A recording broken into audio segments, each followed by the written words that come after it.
Hey guys, Mike here from Mike Bob Films. Doing another live stream and pumping out a bunch of hard clues. And I keep running into people that seem to struggle on the puzzle boxes for hard clue scrolls. I'm not sure why. There is a pattern to it, but if you don't know the pattern, it is rather frustrating to solve. So I thought I'd do a walkthrough and kind of explain some of the basic mechanics. It is a simple-ish puzzle, but if you don't know it, it's extremely difficult. And as you do more and more, if you kind of pay attention to some of the patterns that kind of evolve from it, you can actually find a way to do it a little bit more efficiently. So I'm going to go over the basics of doing a puzzle box for the hard clue scrolls.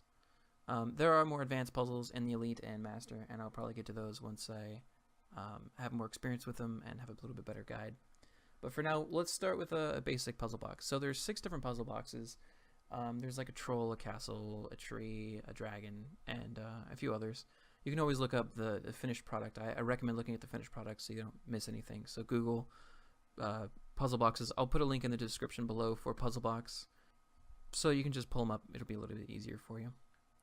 So to start out with, right, I recommend doing it in layers, right? So start out with the top row, and then do the second row, and then the third row.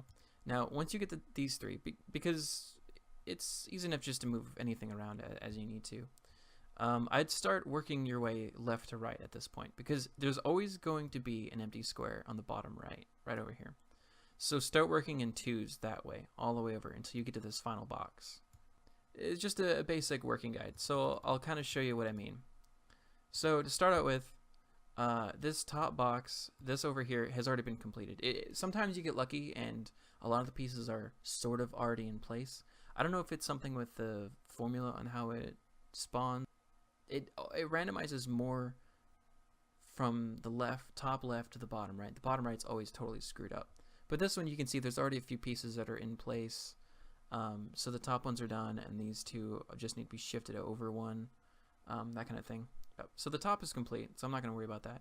To start with the next one, so I kind of do it left to right. So since the top row is finished, I'm just going to slide over this piece, and you can see in the little image over here on the right side here that the top left is a cloud in the blue.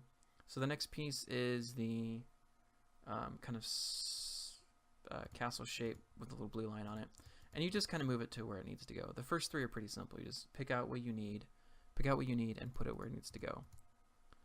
And then I'm going to move the center castle piece over. Okay, so it's up in place. Now this is the hard part that usually throws people for a loop.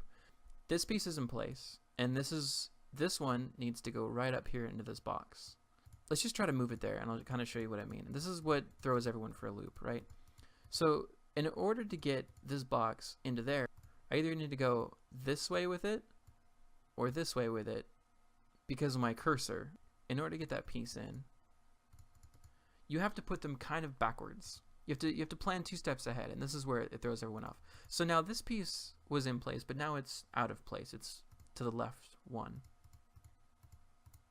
Okay, so now this is like the magic of why I actually really enjoy these puzzles so much. So I move this piece over 1 square to the left, right? And I just slide it over. It's fine. It's out of the way. But what I'm doing is I'm setting it up so that once I get my cursor here, everything sort of falls into place. I'll show you what I mean. So now that it's here, I set the piece that's going to go into the second from the right hole just below it, so that once I do it, I can just slide them in. Does that make sense? I hope it made sense. So I'll do it one more time. Now the second 2. Okay, the second 2 here. So this piece here, this piece needs to actually go into the corner. So I'm going to put it 1 away to the left 1, right? The piece that's supposed to go into the slot where this currently is needs to go right below it. So then, once you have it in place, you just scroll through a counterclockwise circle with your cursor and move all the pieces into place. So it looks like the left section is already completed again. I'll get a couple more puzzles after this one and just kind of show you the main 3 that you're going to run into.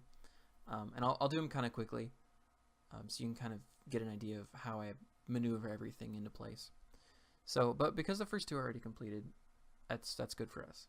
Now here's something that you'll run into quite a bit, where the puzzle piece is already in place. So this one is where it already needs to go. This piece is on the bottom, second from the left. But the one above it is out of place. So there's two different things you can do here.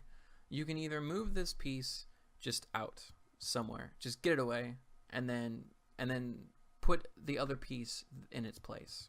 Put the one that's not supposed to go there into there. Yeah, that makes total sense. Or what I like to do is I'll just move this one up. I'll move it up to here. Ah, this is where I get in trouble. Okay. Another frustrating part. This piece needs to actually end up here.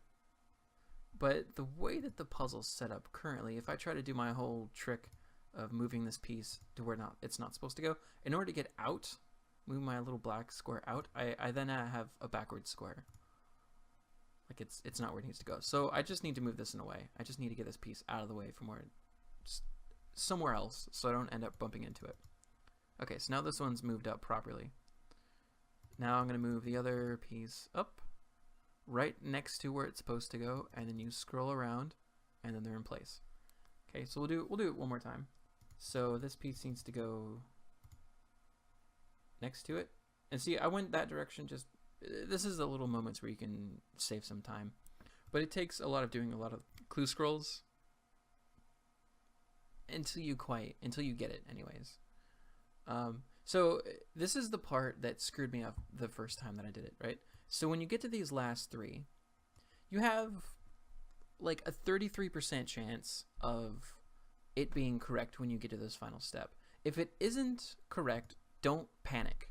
There's this wonderful little trick where you just move your cursor around a few times and you just keep shifting it. Did that make sense? So they were in this situation, right? All you do is you just keep rotating that little black square, either clockwise or counterclockwise, whichever one works. And it shuffles the pieces. It just keeps rotating them. And the way that the puzzle's made is that it has to be solvable. So all you have to do is just rotate those bottom four until you eventually get the right pattern. So, alright, there you go. So, hope you guys enjoyed. Remember to like, favorite, comment, subscribe, and troll. I haven't actually done a full proper outro to any videos lately. I've just been doing some random stuff. So, alright, see you later.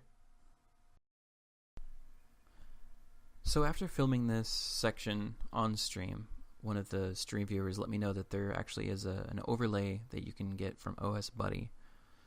And I know that this is an easy way to do it, but in RuneScape there's always two ways to do things. There's the easy way and the more efficient way. And looking at the times of people online and what he sent me, I do believe that if you practice this method of these puzzle boxes, you can actually do it faster than OS Buddy.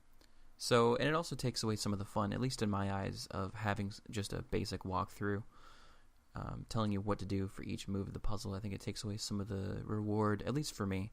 I've never used any overlays or any RuneScape helpers of any sort.